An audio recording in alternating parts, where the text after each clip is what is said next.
Hello, and welcome to part 2 of our guide to leveling, crafting, and gathering, and how to profit while doing so. As we're covering crafting today, this will be a long one, so let's cut right to the chase.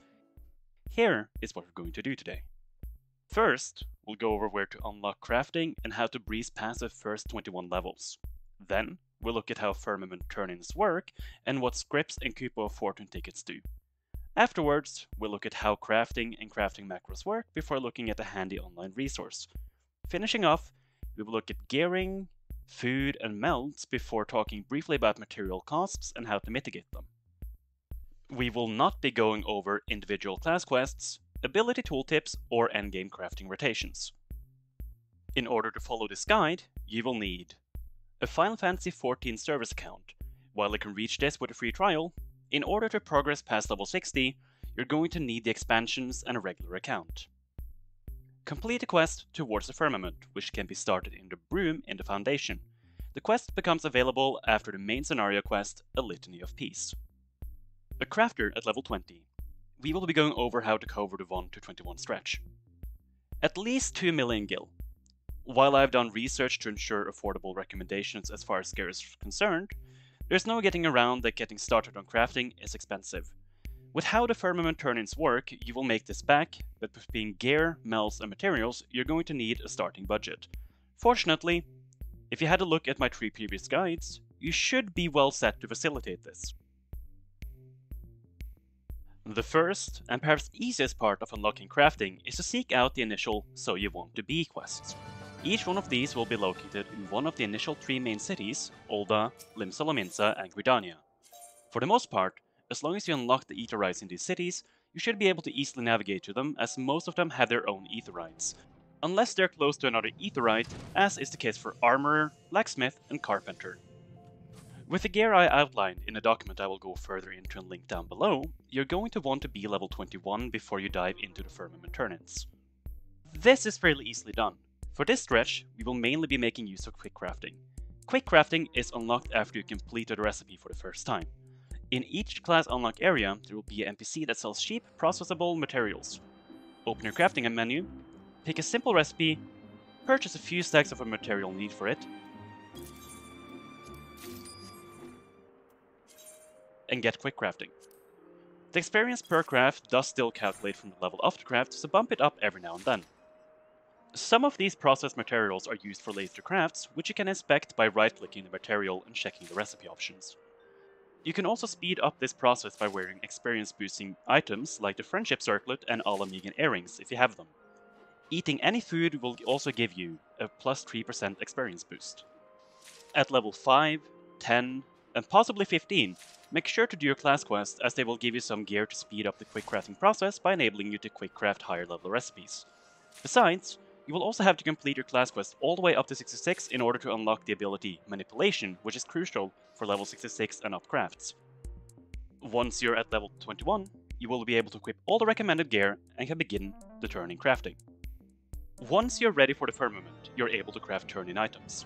In your crafting menu, you will have a unique Restoration tab. There have been several restoration seasons, but you want to go for the most current. Here, you will see a list of craftable turn-ins that can be turned into this NPC, Potkin, for experience, scripts, and Cupo of Fortune tickets. There will be 6 tiers, namely 20, 40, 60, 70, 80, and 80 expert crafts. A turn-in can only be done once you reach a level of the turn-in, so 20 for 20, 40 for 40, and so on. When crafting a turn-in, not only will you have to complete the craft, denoted by progress, but you will also need to reach a minimum quality, which you can see at the turn-in NPC. If you reach the minimum threshold, you will be able to turn it in. In addition to the minimum quality threshold, there are 2 more tiers you can reach, which will increase your script and experience reward further. The experience will do a quick job of leveling you up. The Skybuilder scripts you earn can be used to buy items from the Skybuilder script vendor, which in turn can be sold on a market board. While the prices varies between the servers, this will be your most reliable way of profiting, with some items often selling for up to 500,000 gil. Furthermore, when turning in the highest level turn-in you can complete on a crafter you're on, every 5th turn-in will give you a Cupo of Fortune ticket, of which you can hold up to 10 at a time. You can spend this at Lisbeth, which lets you do a scratch-off minigame where you can win a variety of prizes. You can choose between one of 3 squares that will give you a shot at anything between rank 1 and 5 prizes, Or if the rank 1 price isn't appealing, you can go for the leftmost square, which picks between rank 2 and 4. Most of these prices can be sold on the market board as well, and can give you a nice boost for your income. As a general rule, materia, pets, dyes, cordials, and clothing from these items sell well, while furniture and other items being hit and miss. Essentially, crafting boils down to increasing progress and quality by using and combining your various abilities, most of which cost crafting points. You will have to balance crafting point usage, progress, quality, and durability in order to reach a satisfying product. Quality, in particular, is the main focus and is determined mostly by control and combining abilities. You can also get a further boost by using high-quality materials. This is, however, a very involved process and you're going to be doing a lot of crafting. Fortunately, Final Fantasy XIV has a built-in macro system, and great clever people have managed to figure out crafting rotations that give near guaranteed results, which combines nicely. Click into the System tab and choose Use of Macros in order to bring up your macros menu. From here, you can set up to a total of 99 different macros. You simply click in on the slot, give it a name and start typing. You can do such things as /p followed by a message to post something in party chat, or /ac space apostrophe raise apostrophe to cast raise if you're on the right class. A single macro can run up to 15 lines, so this is only scratching the surface of all you can do with them.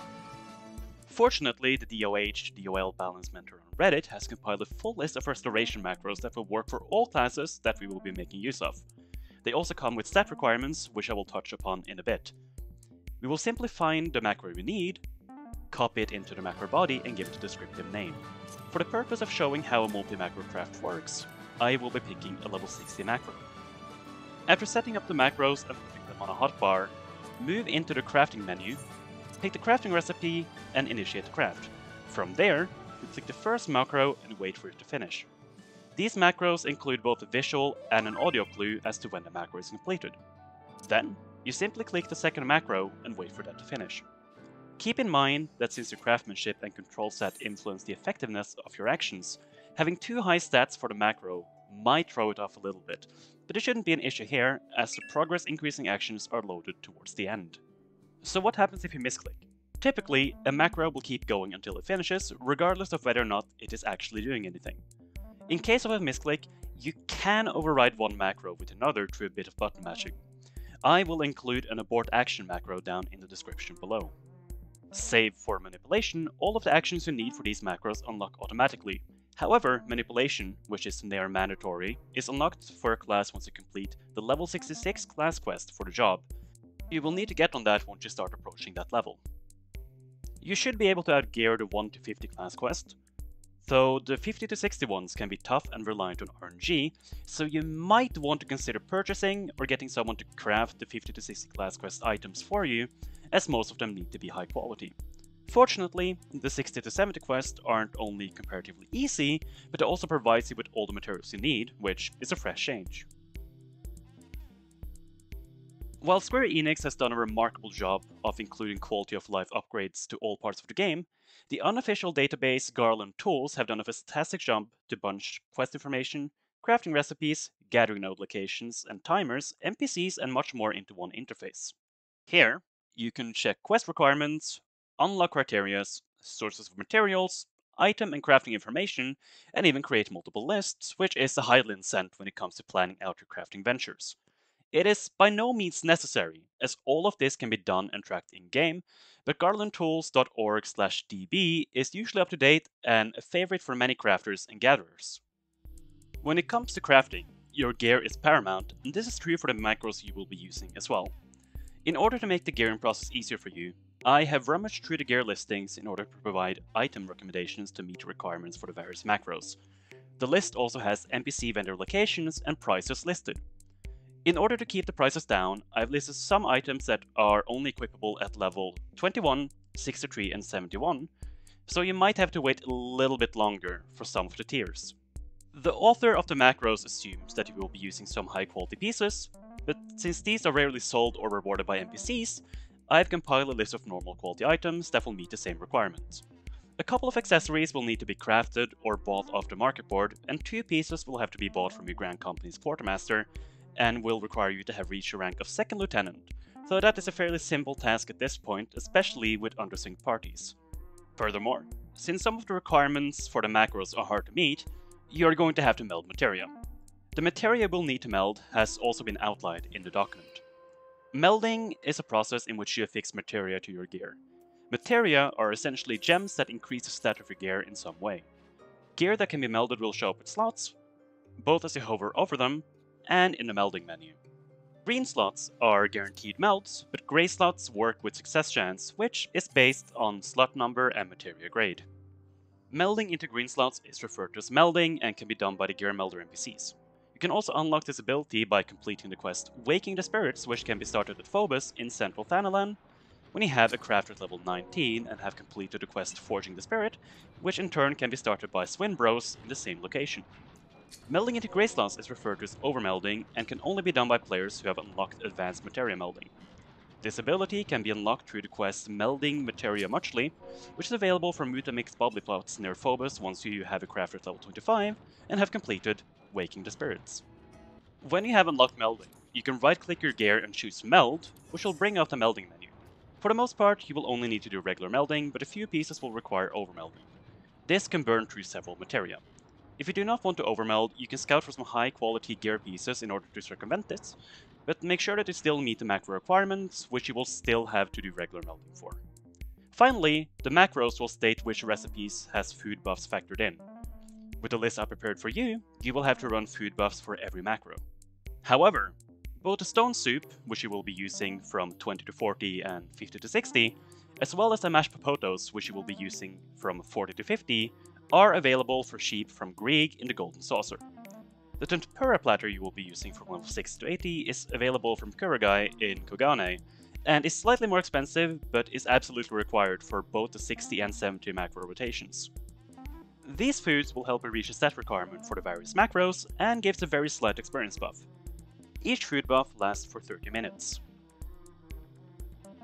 By far the most expensive part of crafting is getting the materials required for the crafts. In addition to the materials required for the crafts themselves, you'll also need elemental crystals for the various crafts. There are a couple of ways to get these crystals, like gathering and desynthing, but since you will be needing a lot, the most time-efficient way is likely going to be to buy them off the market board. They're usually sold in bulk at reasonable prices, but they do add up over time. As for regular materials, most of the materials required for the Firmament turn-ins are farmed in the Diadem before being improved to a 1-to-1 ratio. For this reason, I recommend leveling your gatherers in the Diadem first and keeping the materials to seriously lessen the cost of leveling your crafters.